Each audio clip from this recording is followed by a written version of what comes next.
All right, so today we are diving right into this potential government shutdown in the U.S. You've sent over some articles from Reuters, NBC, and CBS, and wow, things seem to be heating up. Yeah, it's really fascinating to see how this whole thing is playing out. It really shows how dysfunctional U.S. politics can be. This isn't just about keeping the government funded. You're right, it's definitely a lot more than that. It's become this high-stakes game, especially with the election coming up. Yeah, with the clock ticking too. It's already September 18th and funding runs out on the 30th. So that doesn't leave lawmakers a lot of time to figure something out. Not a lot of time at all. Either to find a compromise or to prepare for a shutdown. Right. So can you walk us through this stopgap funding bill that Speaker Johnson is pushing? What are the chances it actually passes? Well, you see, a stopgap bill, or a continuing resolution as it's sometimes called, is basically a temporary fix. Okay. It keeps the government running at its current funding levels for a short period. Right. But in this case, it's less of a Band-Aid and more like trying to hold a crumbling dam together with duct tape while, adding explosives to the mix. It's just not a good situation. Wow, that's quite the visual you've painted there. You're talking about this SVE Act amendment, right? Exactly. Exactly. Tying this must-pass funding bill to a controversial voting measure just seems like a guaranteed way to create a political earthquake. It really is, yeah. Yeah. Democrats are already calling it a poison pill. And to be honest, It's hard to disagree. it's hard to see it any other way. Yeah. They're being forced to choose between funding the government and essentially endorsing stricter voting laws. Right.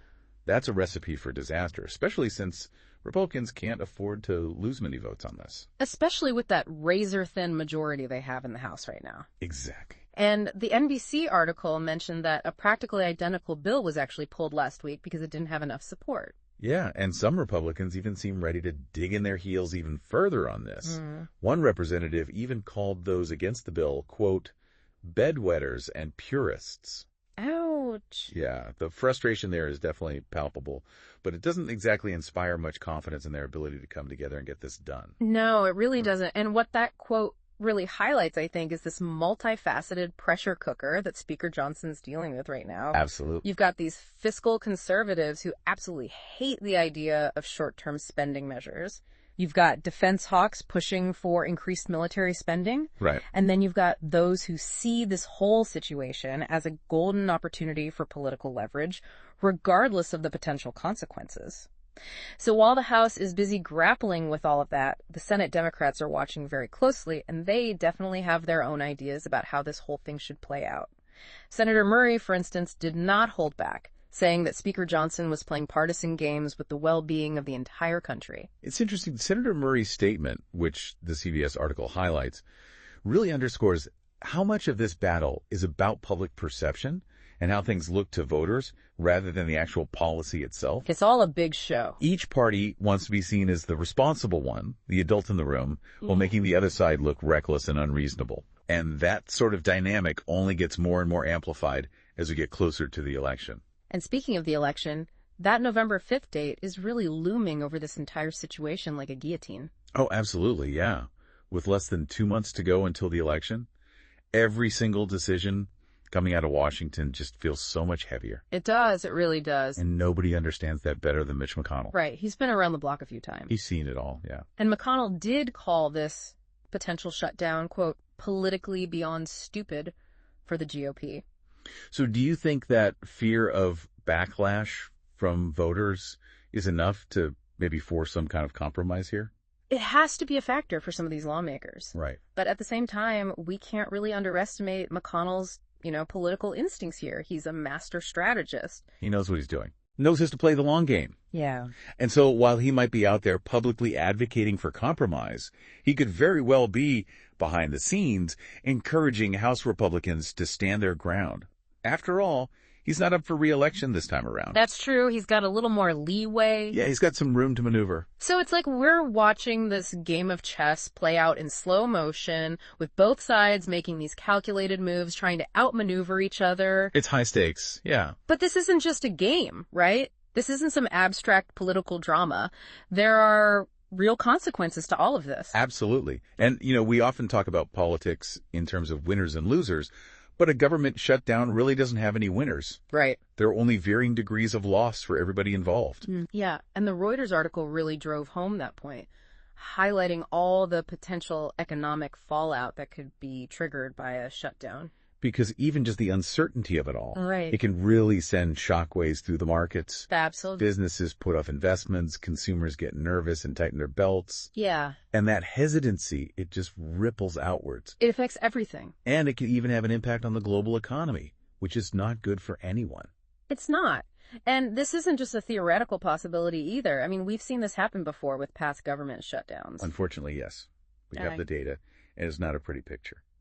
Yeah, and according to a Congressional Budget Office report that analyzed the 2018-2019 shutdown, it's estimated that the 35-day closure took about $11 billion out of the U.S. economy. That's money that could have gone to jobs, to innovation, to essential services. Instead, it just disappeared because of political gridlock. That's a staggering amount of money to just, poof, vanish. It is, and it just really highlights how these political battles have real-world consequences for regular people, for everyday Americans just trying to go about their lives. This isn't some abstract concept. Yeah. This affects people where they live. Right. So what factor is just impossible to ignore here? It is, and it's not just the big picture economic stuff either, right? Right. We're talking about very real disruptions to government services that people rely on. Essential services that we all need. Exactly. And the Reuters article mentioned the potential for delays in passport processing, which could ruin travel plans, prevent people from seeing loved ones abroad. Yeah, and then there are national parks, right? If those close, people lose access to some of the country's most beautiful and treasured natural resources. I hadn't even thought about that. It's a whole other side to this. And let's not forget Senator Collins. The CBS article brought up her perspective where she's sort of urging a different approach. Right. Yeah, criticizing the Democrats for not doing enough on this issue. Right. And also advocating for, a different kind of solution. Yeah, she's threading that needle. What do you make of her stance here? It's interesting. It really shows how complex the Republican Party is right now. Yeah. She votes with her party most of the time. Right. But she's also known for speaking her mind and going against the grain. Yeah. Especially when it comes to issues where she feels very strongly about finding a compromise. It's a good reminder that this isn't just this simple two-sided story with no nuance. Not at all. There are all these different viewpoints within each party, and those differences often have a huge impact on how these situations play out. They're definitely a factor. Yeah. And those nuances are why certain legislative strategies are used. Okay. Take this whole thing with the SAVE Act being attached to the stopgap bill. That could be seen as Speaker Johnson trying to appease the more conservative members of his party. Right. While also putting Democrats in a difficult spot. Right, forcing their hand a bit. Exactly. It's a tactic, a way to exploit those internal divisions you mentioned. A tactic that could have serious consequences. It could, yeah. This fight over funding, it's not really about the budget itself at this point. It's a symptom of something much bigger happening on the national stage. It's like we're watching this train wreck in slow motion. Yeah. Both sides seem to understand what could happen, what's at stake. Right. But they're still locked in this, this partisan battle. Yeah. It's like they care more about scoring political points than they do about actually running the government. I think that's at the heart of it, really. Yeah. This kind of brinkmanship, it's become the norm in U.S. politics. It has. And it's really concerning to see. It's scary how normal it's become. It is. This constant back and forth, these high-stakes standoffs. Yeah, it's like compromise has become a weakness. Right, and any kind of long-term thinking just goes right out the window. Absolutely, because they're so focused on these short-term gains. It's like they're gambling with the country's future, and we're the ones who have to live with the consequences. It is a gamble. Mm-hmm. And, yeah, who knows what the long-term impacts of all this are going to be. It's really worrying. And this whole government shutdown fight with everything that could happen, the economic damage, the impact on people's lives. Right. This might just be a small taste of what's to come. With the election right around the corner. Yeah, I think we're going to see a lot more of this kind of maneuvering, unfortunately. These high-stakes gambles. Sadly, I think you're right. It's kind of depressing, actually. It is. But that's why it's so important to really understand what's going on, to understand the tactics being used, the motivations, all the possible outcomes. Right, so we can at least see it coming. Exactly. Because when we're more informed, we can demand buying from our leaders. Knowledge is power, as they say. It really is. But it can also be really overwhelming, especially with this topic. Yeah, it's a lot to process. There's so much information to digest, all these different perspectives, the economic implications. A lot. So for someone who's just trying to make sense of it all, what do you think is the most important thing to keep in mind?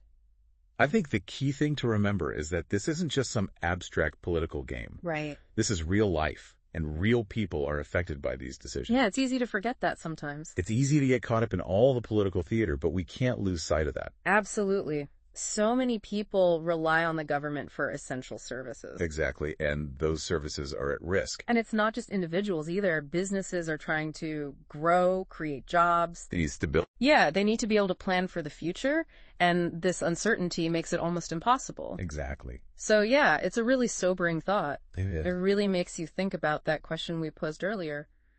Who's really responsible when all of this political maneuvering ends up harming the public good? Right. Where does the buck stop? It's something for all of us to think about, not just as, people watching it all play out on TV. Right, not just spectators. But as engaged citizens who have a right to demand better from our leaders. Absolutely. Because at the end of the day, the future of the country shouldn't be held hostage by political gamesmanship. Well said. And on that note, we'll leave you with this final thought to consider.